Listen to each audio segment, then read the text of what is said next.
Vamos lá, pessoal, vamos para mais uma etapa do nosso estudo. A gente vai abordar aqui, já dando continuidade ao nosso estudo de direito romano, a gente viu principalmente como que era a organização social, política, e a gente viu principalmente como que, em especial, se dividiam, não é, as classes sociais e também as funções. Uma importante função que a gente vai ter dentro do direito romano é de um tipo de magistrado que nos interessa, em especial, o estudo da sua atuação, que são os pretores. Então, quem eram os pretores?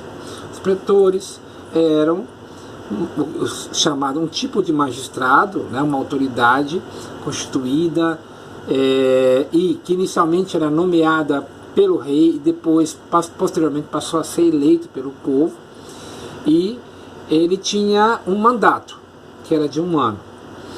Então, aqui na seção 2.3 do livro, do material que vocês têm, ele tem um tipo de direito privado em Roma. Ele vai tratar muito sobre a atuação dos pretores e também sobre a organização do direito que era aplicado na solução de conflito entre particulares, principalmente, que a gente hoje conhece mais como direito civil, que é o principal ramo do direito privado. E também vai falar um pouco sobre regras de processo, ok? Então vamos lá ao estudo. Inicialmente a gente vai ver que os pretores, não é, eles eram encarregados de aplicar o direito e a justiça. Então os romanos tinham um conceito distinto do que era direito e do que era justiça. Então os pretores, na verdade, eles não só aplicavam o que já estava disposto em normas, como por exemplo lá nas 12 tábuas, mas também completavam essas normas naquilo que elas tivesse alguma lacuna, tá? Ou seja, eles aplicavam aquelas normas a um caso concreto, podendo aplicar como se tivesse escrito, ou dando ali, né, um senso de justiça próprio. Então a gente pode colocar aqui que os pretores, na verdade, não eram só aplicadores do direito, mas também eles eram aplicadores da justiça dentro de um processo. Então, inicialmente se estabeleceu 2 tipos de pretores, né? Como o próprio livro coloca para nós aqui. Os pretores peregrinos, que eles resolviam as questões extramuro das cidades, tá? Envolvendo, por exemplo, um civil, que era aquele que era nascido na cidade, e um estrangeiro. E o pretor urbano, que era aquele que aplicava o direito, resolvia os conflitos entre pessoas que residiam na cidade. Então a gente tinha 2 tipos de pretores. Então, por exemplo, um problema acontecendo, por exemplo, fora dos muros da cidade, ele teria que ser resolvido por um pretor peregrino. Uma questão envolvendo, por exemplo, marido e mulher, ou uma questão de herança, era aplicado, por exemplo, por um pretor urbano. Ou seja, o local onde aconteceu o fato ou a discussão definia quem ia ser o pretor competente, ok? É lógico que a gente vai ter vários pretores, né? Não era um único pretor para uma cidade, existiam vários pretores, né? E eles eram subdivididos aqui em pretores peregrinos e pretores urbanos. Agora, como é que eles atuavam? Eles começaram a registrar, né, como que eles conduziam esses processos, né, e como que eles decidiam também. Então eles passaram a escreverem fórmulas, ou seja, começaram a estabelecer um procedimento, como eles deveriam conduzir todo um processo e depois como que eles deveriam decidir. Tá? Então aqui a gente vai ver que vão surgir o que a gente chama de instruções, que passaram a ser denominadas de fórmulas, e que de uma certa forma traziam todo um caminho a ser seguido pelos pretores. Por quê? Essas fórmulas, elas eram trazidas dentro de documentos que eram chamados de editos.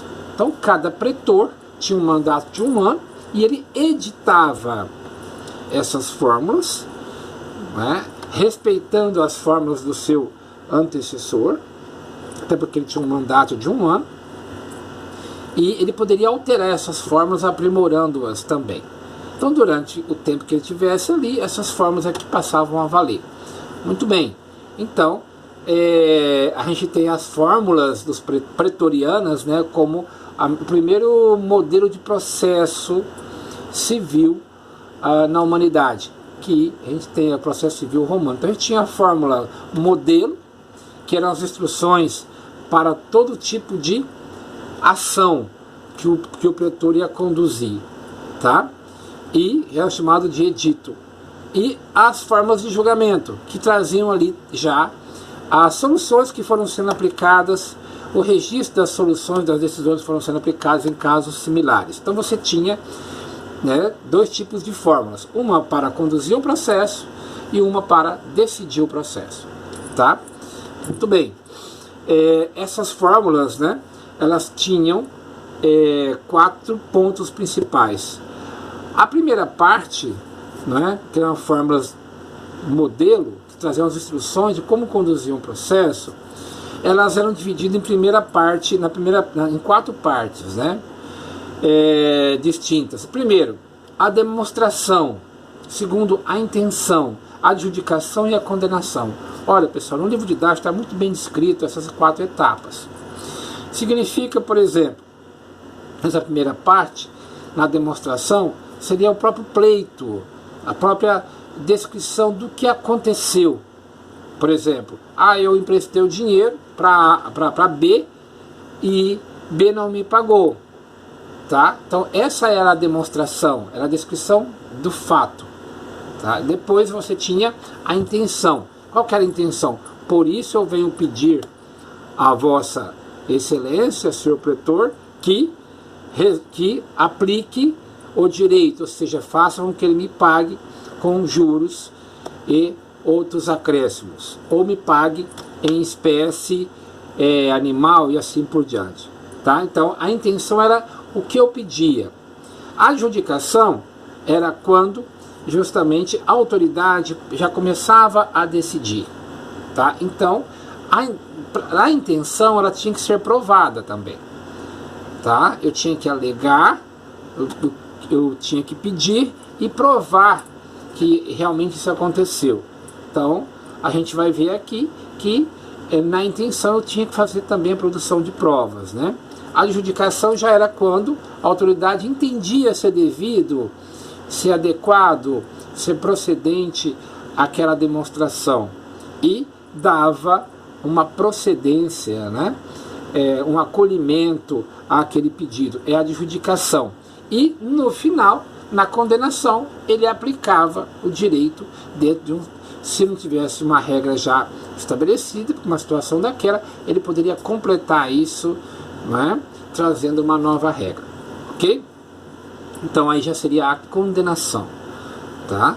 Então essas 4 fases, né, elas são muito comuns, elas são muito iguais ao que a gente tem hoje. Se a gente for estudar, vocês vão estudar uma matéria importante para processo civil, vocês vão ver que quando você ingressa em juízo, você tem que fazer um pedido inicial, e nesse pedido tem que ter a demonstração do que aconteceu, ou você vai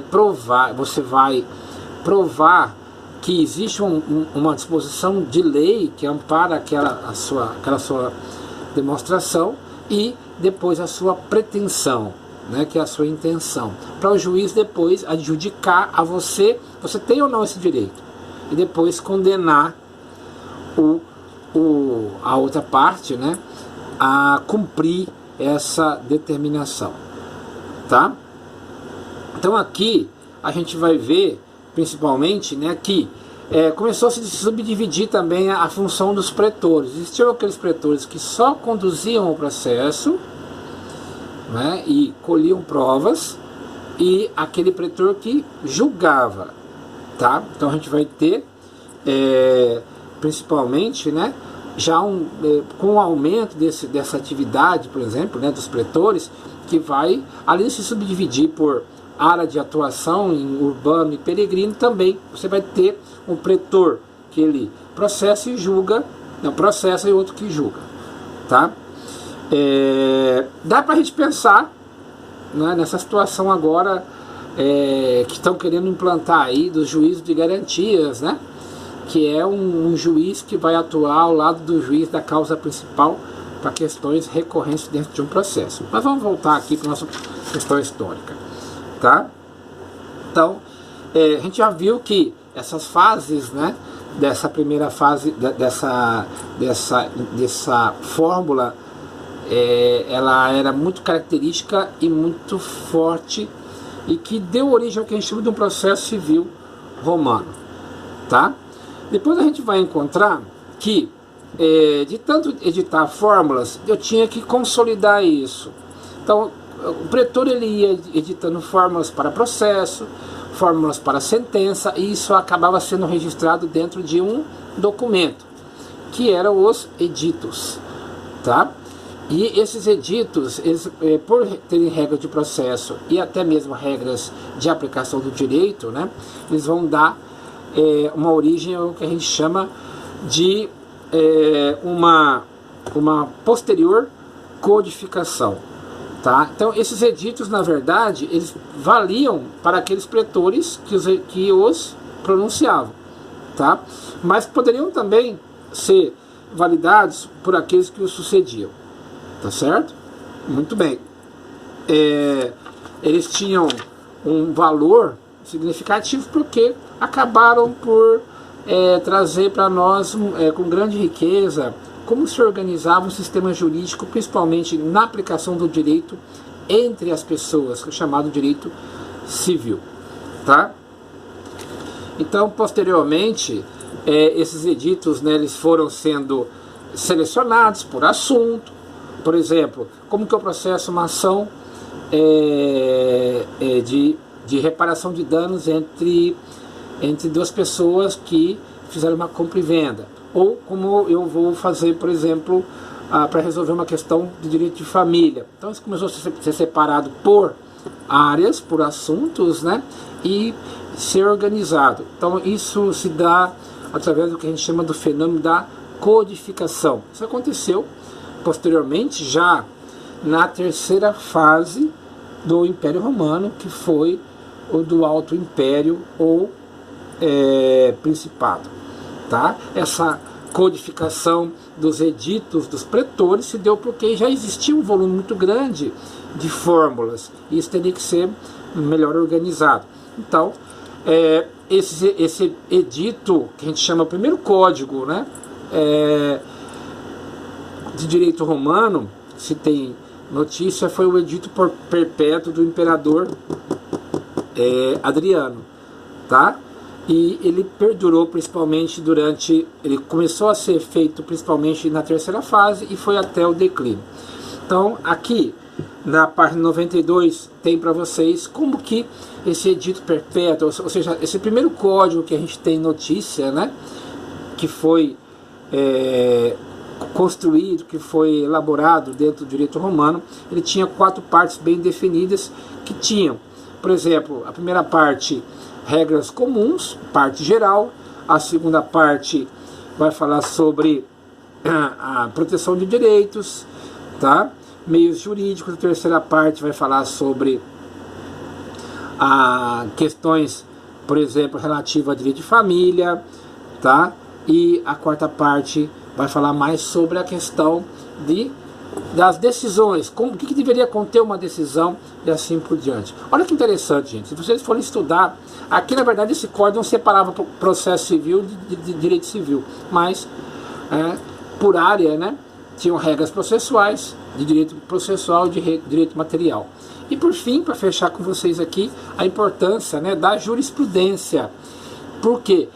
Aquelas fórmulas de julgamento começaram a ser também compiladas, né?